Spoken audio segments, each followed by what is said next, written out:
Say hello to the all-new GAC AION V, a new fully electric car from a Chinese brand that has just landed here in Australia, and honestly, this thing is quite impressive. Available in two variants with impressive range, stacks of tech, and features that are really hitting pain points of Australian consumers who are looking to buy EVs. So settle in with me in this video as we tackle everything from energy efficiency to storage and practicality and how it actually drives on Australian roads.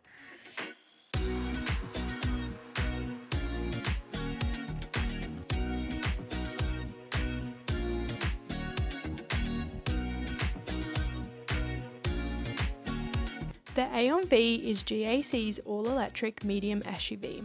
Arriving in two trims, premium and luxury. GAC is already huge overseas, selling over 2 million vehicles last year, and they work with the likes of Toyota and Honda on tech development. So while the name might be new here, its engineering behind it isn't necessarily. Pricing for the Aonv range starts at $42,590 before on-road costs and tops out at $44,590 for the top spec luxury model. This is slightly more expensive than the entry-level Geely EX5, which starts at $40,990 and tops out at $44,990 for the top spec Inspire. Other models like the BYD Atto 3 Essential starts from $33,990 before on-road costs, while the premium sits at $44,990. GAC has really competitively priced the top spec luxury model among the likes of the BYD Atto 3 and Geely EX5, which in my comparison don't stack up quite as well as the Aonv. Also, until December 31, GAC is offering additional offers on the Aonv range. You get a $500 public charging card, $1,000 cashback, making it even cheaper to buy, and a $0 delivery fee, as well as a 22 kilowatt-hour EV wall charger for your home. Alright, let's talk about how it drives. You get 150 kilowatts power and 210 newton meters of torque, so it's not going to be the fastest off the line, but for a family SUV of this size and this price point, to be fair, that's all you kind of need. Now, I've only had a chance to drive it for about an hour while we film this particular part of the video. So most of the driving has been done on some windy roads down here near Barrel, coming down from Wollongong, and you've also got a little bit of dirt road at the hotel that we're staying. So I feel like I have my likes and dislikes. For me, I do really enjoy a soft suspension, a nice cloud-like feel, especially from a SUV and a family-focused SUV. Do I think the Aonv nailed it? To my particular liking, I do feel like in some points, especially on things like speed bumps and things like that, it does feel quite firm.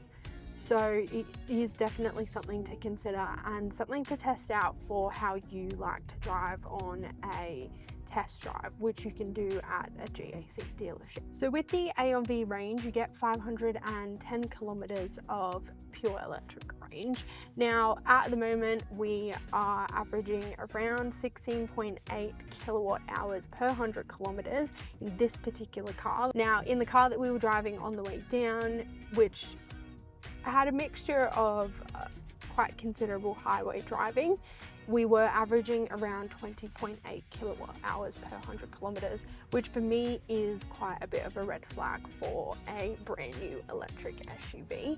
I would like that number to sit more comfortably around the 16, 17, and for really good efficiency around that 13 mark. So in this car, 16.7 is not horrible. I would like to see it faced up against the Geely EX5 and also compare that to what the manufacturer actually claims is its efficiency versus the real world efficiency that we're getting. And here's the part everyone actually wants to know: charging. On an 11 kilowatt home wall box, the Aon V charges from empty to full in about 8.5 hours. Plugging it in at night and waking up full is the perfect way to use your EV. If you're using a regular 240 volt household socket, the kind that every home has, you're looking at roughly 30 hours for a full charge. That's more of a slow topper rather than a daily one, and that goes for anyone who has an electric car. Investing in a home wall box might be the best option for you. At a DC fast charger, it can take up to 180 kilowatts. That means 30% to 80% in around 16 minutes or 10 to 80% in around 24 minutes, which is basically the time it takes you to do a really quick grocery run. It also supports V to L, so you can power things like a fridge, a projector, or lighting, which is perfect for camping or even hosting a picnic.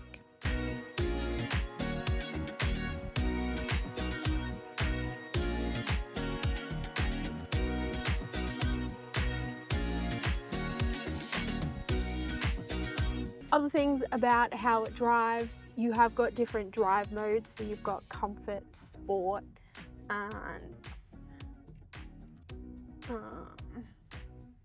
something else.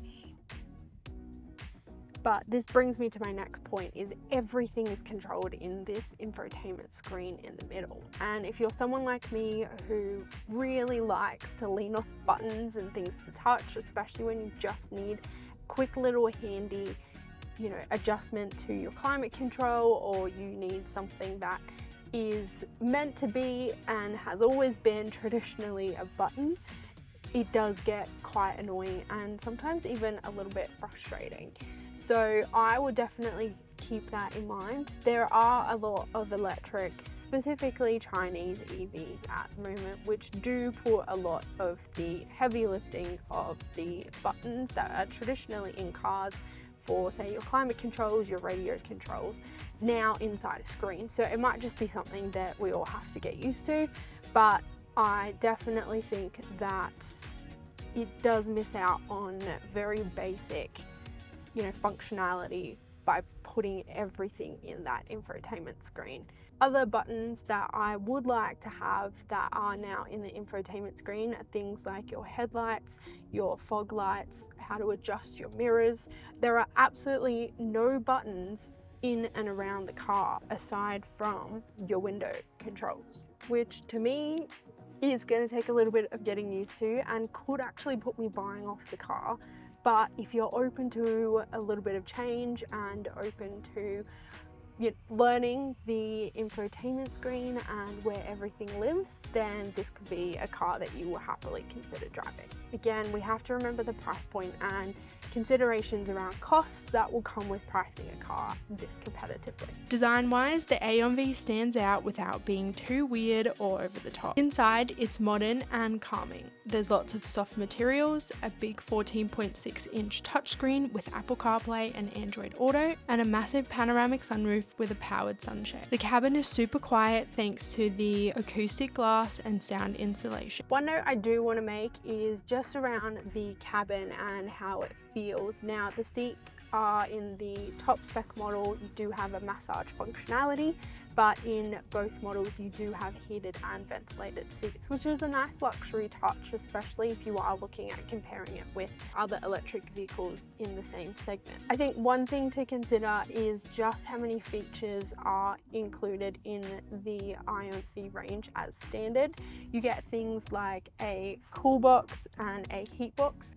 So this can also be used as a little warm box, so think of things like pies or maybe even coffees if you're looking to keep those warm. A sunshade up here, which really does open up the light. Now, to do that, you do need to actually come through and use the infotainment screen to open it, which to me is a little bit annoying, especially when I also need to customize how I'm going to put the sunshade controls into my easy to access infotainment screen. So again, little things that might make a big difference, especially on a test drive. I would highly recommend, if you can, ask your dealer for a 24-hour test drive, take it home, charge it, figure out what it's going to be like to live on a day-to-day basis before you do commit to any brand new car.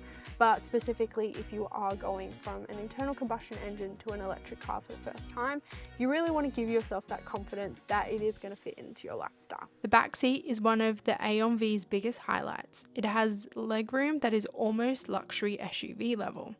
And the front seats can recline fully flat to make what they call a queen bed setup for naps or overnight stays. The boot is 427 litres and up to 978 litres with the second row of seats folded. And yes, you can fit a full-size surfboard inside, making it the perfect car for weekend getaway. The smart power tailgate automatically opens if you stand near with the key for 3 seconds, which is good when you have your hands full. Safety tech is full suite in here.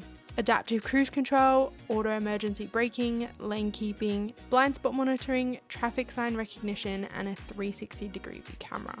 Now, when it comes to road noise, right now we don't have anything else in the car on in regards to stereo or anything that is going to produce noise aside from the car. And look, it is quiet, but the tires do make a little bit of noise, and at high speeds the wind can also be quite a contributing factor to noise inside the cabin.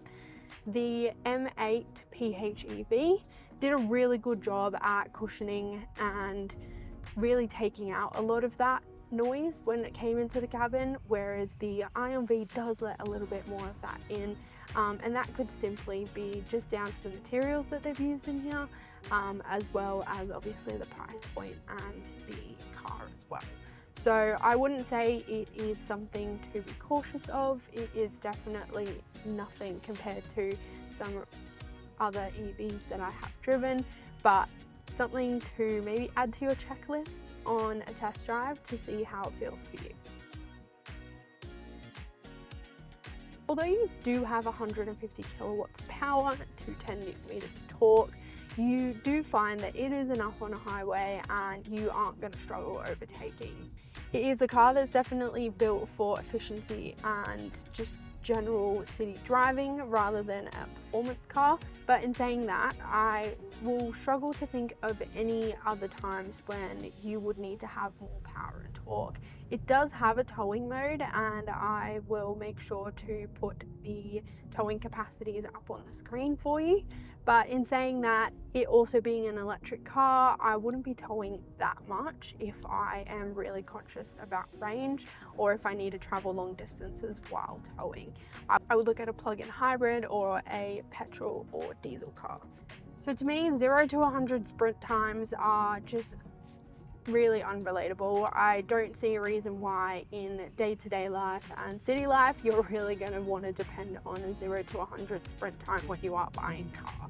So given that 150 kilowatts and 210 Newton meters does seem a little bit low, especially for an electric car, bear in mind that it is only a front wheel drive. So you don't want to have too much power to the front wheels, especially if this is your first time in an electric car. But the pickup and go is actually still quite impressive, and it's going to be what you need for city driving and those occasional highway trips when you are overtaking. So there you have it. This is the GAC AION V, a feature-packed practical family SUV, and it's electric, so you're saving on fuel and all of those things that come across with having an internal combustion engine. Let me know if you have any detailed questions that you want me to answer. I'll be having the car for a little bit of a longer period next year, so I'm looking forward to getting behind the wheel of this fully electric family SUV again. If you've enjoyed this video, make sure you hit the like and subscribe button below. Let me know your thoughts in the comments, and I'll see you in the next video.